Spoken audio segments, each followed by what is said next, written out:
లోకానికి స్వాగతం. అందరికీ నమస్కారం అండి. మనకు రేపు ఇవాళ భీష్మ ఏకాదశి, మరి పరమ పవిత్రమైంది, దాని గురించి తెలుసుకున్నాము. అదేవిధంగా రేపు ద్వాదశి, మాఘ శుద్ధ ద్వాదశి, దీన్నే భీష్మ ద్వాదశి అంటారు.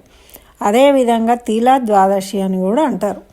అంటే మాఘ మాసంలో వచ్చే శుద్ధ ఏకాదశి ద్వాదశి చాలా పరమ పవిత్రమైనవి. కాబట్టి మనము రేపు స్నానం చేసేటప్పుడు ప్రయాగలో స్నానం చేస్తున్నాం అనుకొని సంకల్పం చేసుకొని చేసినట్టయితే మనము ప్రయాగలో స్నానం చేసిన పుణ్యాన్ని పొందుతామట. అందుకని చెప్పి గుర్తుపెట్టుకొని మర్చిపోకుండా స్నానం చేసేటప్పుడు ప్రయాగ నదిలో స్నానం చేస్తున్నాము అని ప్రయాగ నదిని మనము గుర్తు చేసుకోవాలి, స్మరించుకోవాలి, నమస్కరించుకొని అప్పుడు స్నానం చేయాలి. అదేవిధంగా మనకు పంచపర్వదినాల్లో రేపు చివరి రోజు అవుతుంది కదండి. అంటే మనకు భీష్మ అష్టమి నుండి రేపటి వరకు లాస్ట్ 5వ రోజు. అయితే మనం భీష్మాచార్యులకు జలతర్పణాలు వదలాలి. దీన్ని తిల ద్వాదశి అంటాం కదా. అందుకని ద్వాదశి పారణ చేయాలి అంటే మనం విష్ణుమూర్తిని పూజించుకొని చక్కగా ఎవరైనా బ్రాహ్మడికి స్వయం పాకం ఇవ్వాలి. మామూలుగా ఏకాదశి తెల్లవారి ఎవరికైనా బ్రాహ్మడికి దక్షిణనో అంటే డబ్బు రూపంగానో వస్తు రూపంగానో ఏదో ఒకటి దానం చేసుకొని మనము ద్వాదశి పారణ చేస్తాం కదా. ఈసారి వాటితో పాటు నువ్వులు దానం చేసుకోవాలి. అట్లా చేసుకోవడం వల్ల మనకున్న దోషాలన్నీ తొలగిపోతాయి అన్నమాట.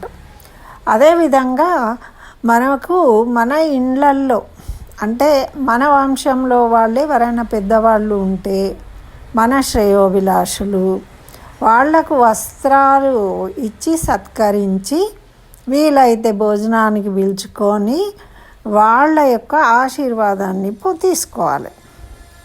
అంటే ఎవరైనా పెద్దవాళ్ళను, అంటే మనం ఇంట్లో బాగా పెద్దవాళ్ళు ఉన్నారనుకోండి, అప్పుడు ఏమంటాం, భీష్మాచార్యులు అంటాం. ఎవరన్నా అట్లాంటి వాళ్ళు పెద్దవాళ్ళు ఉంటే, అది అట్లా ఎవరన్నా మన ఇంట్లో ఉంటే, మన ఇంట్లో లేరండి అంటే మన బంధువుల్లో ఉన్నా సరే, లేదు మన స్నేహితులలో కూడా ఉంటూ ఉంటారు మన శ్రేయోభిలాషులు పెద్దవాళ్ళు, అట్లాంటి వాళ్ళని ఎవరినైనా సరే పిలిచి భోజనం పెట్టి మనం వస్త్రదానం చేయొచ్చు. లేదు కనీసము వాళ్ళ ఇంటికి వెళ్ళైనా వాళ్లకు వస్త్రాలను ఇచ్చి వాళ్ళ ఆశీర్వాదం తీసుకొని రావాలి. లేదండి మాకెవరు అట్లా తెలిసిన వాళ్ళు లేరు, మేము ఎవరింటికి వెళ్ళాలన్న కష్టం అన్నప్పుడు మనకు అన్నిటికీ మనకు అందుబాటులో ఉండేవాళ్ళు దేవాలయాల్లో బ్రాహ్మలు. కాబట్టి ఆ బ్రాహ్మలకే మనం వస్త్రదానం చేసుకొని దక్షిణ సహితంగా చక్కగా నమస్కరించుకోండి. అప్పుడు ఈ ద్వాదశి పారణ చేసుకోండి. ఇట్లా చేసుకోవడం వల్ల ఏమవుతుంది అంటే మన వంశంలో అభివృద్ధి చెందుతుంది. ఎందుకంటే ఇది భీష్మాచార్యులు, మనం ముందే చెప్పుకున్నాం కదా, భీష్మాచార్యుడు ఆ జన్మాంతము ఆయన జీవితం అంతా కూడా ఆయన వంశ రక్షణ కోసమే శ్రమపడ్డాడు. అలాంటి గొప్ప వ్యక్తి కాబట్టి ఆయన మోక్షం పొందిండు. మరి అటువంటి గొప్ప వ్యక్తికి సంబంధించినది మనం ఇప్పుడు ఆచరిస్తున్నాం కాబట్టి మన వంశంలో ఉన్న వాళ్ళ పెద్దవాళ్ళ ఆశీర్వాదాలు తీసుకోవడం వల్ల మనకు కూడా మంచి జరుగుతుంది వాళ్ళ అనుగ్రహంతో. అంటే మనకు ఆ విష్ణుమూర్తి యొక్క అనుగ్రహము ఏకాదశి పాలన చేయడం వల్ల, మళ్ళీ ఆ భీష్మాచార్యుల యొక్క అనుగ్రహాన్ని పొందుతాము. మళ్ళీ మనం బ్రాహ్మలు లేదా మన పెద్దలు అందరి యొక్క ఆశీర్వాదాన్ని పొందుతాం అన్నమాట. ఆ అనుగ్రహం పెద్దలు ఎప్పుడైతే మనల్ని అనుగ్రహిస్తారో అప్పుడు మనకు అన్ని శుభాలు జరుగుతాయి. ఇప్పుడు ఇంట్లో చూడండి, ఎవరన్నా పెద్దవాళ్ళు కాదు అంటూ ఉండగా మనం ఏదైనా పని చేస్తే అది కాదు. మళ్ళీ మనం ఇంటికి వచ్చి ఏమంటాం వాళ్ళని, నువ్వు అప్పుడే అన్నావు కదా, ఎట్లయితుంది, నువ్వే కదా కాదు అన్నావు అంటాం. అంటే వాళ్ళును గౌరవించాలి. మనం అట్లా వ్యంగ్యంగా మాట్లాడకూడదు వాళ్ళ గురించి ఎప్పుడు కూడా. వాళ్ళ నోటి మించి ఏదైనా వచ్చింది అంటే అది కాదు అని తెలిసినప్పుడు మనం ఎందుకు అపోజిట్గా పోవద్దు. అది మనం తెలుసుకోవాలి ముందు. ఎప్పుడైనా ఎదుటి వాళ్ళ నుంచి మనకు వ్యతిరేకత రావద్దు అంటే వాళ్ళతో మనం స్నేహం చేయాలి, వాళ్ళతో మంచిగా ఉండాలి. ఉండి మనం చేసే ప్రతి పని వాళ్ళకు మనం తెలియజెప్తాం అనుకోండి ముందే, అప్పుడు వాళ్ళు అవునా కొడుక మంచి చెయ్యి అని వాళ్ళు సంతోషంగా చెప్తారు. కానీ చాలామంది చేసే తప్పు ఇదే. పెద్దవాళ్ళ దగ్గర ఏం చేస్తారు అంటే వాళ్ళ ముందు మాట్లాడుతూ ఉంటారు, వాళ్ళకు వినబడదు. పాపం వాళ్ళు అడుగుతూ ఉంటారు, మనమేమో చెప్పాము విసుక్కుండా, అన్నీ నీకెందుకు, నువ్వేం చేస్తావు, నీకు చేతనవుతుందా, నోరు మూసుకొని ఉండు, ఇట్లా అవమానిస్తాం. అవమానించడం వల్ల ఎవరికైనా బాధ కలుగుతుంది కదా అండి. పాపం వాళ్ళు కొద్దో గొప్ప చిన్నప్పటి నుంచి కని పెంచి అన్నీ చేసిన వాళ్ళు కదా, బరువు బాధ్యతలు మోసిన వాళ్ళు. కాబట్టి అటువంటి వాళ్ళను ఆ విధంగా అనేసరికి వాళ్ళు చిన్నబుచ్చుకుంటారు. పాపం వాళ్ళకి నిజంగా మీ మీద ఎటువంటి కోపం ఉండదు, ప్రేమనే ఉంటుంది.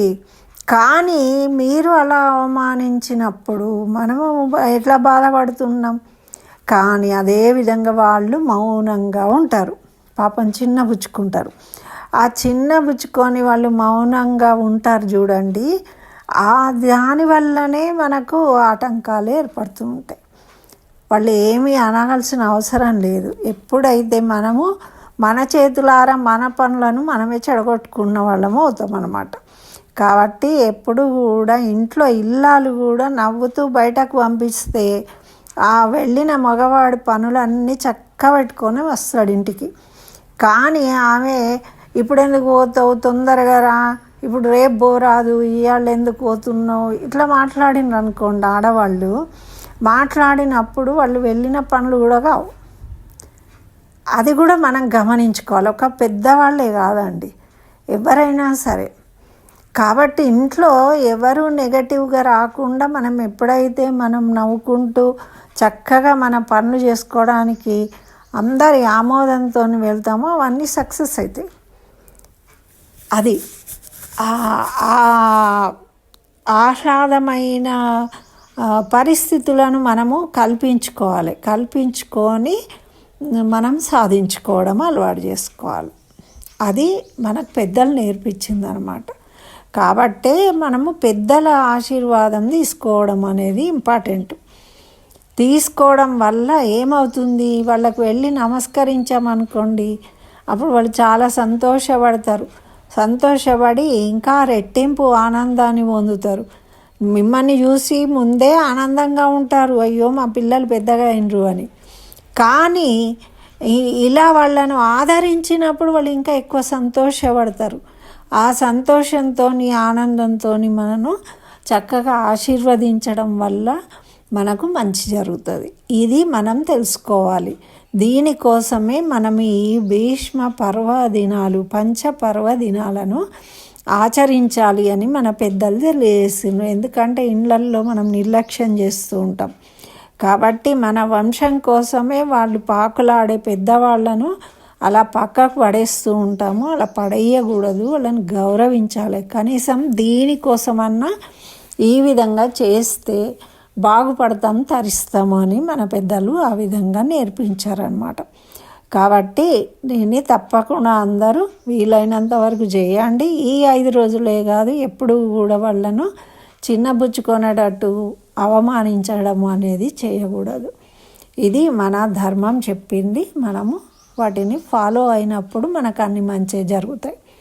మరి ఇదండి, రేపు ద్వాదశి రోజు ఈ విధంగా ద్వాదశి పారణ చేసుకోండి, అన్ని శుభాలు జరుగుతాయి. స్వస్తి. సర్వం శ్రీకృష్ణ చరణ అరవిందార్పణమస్తు.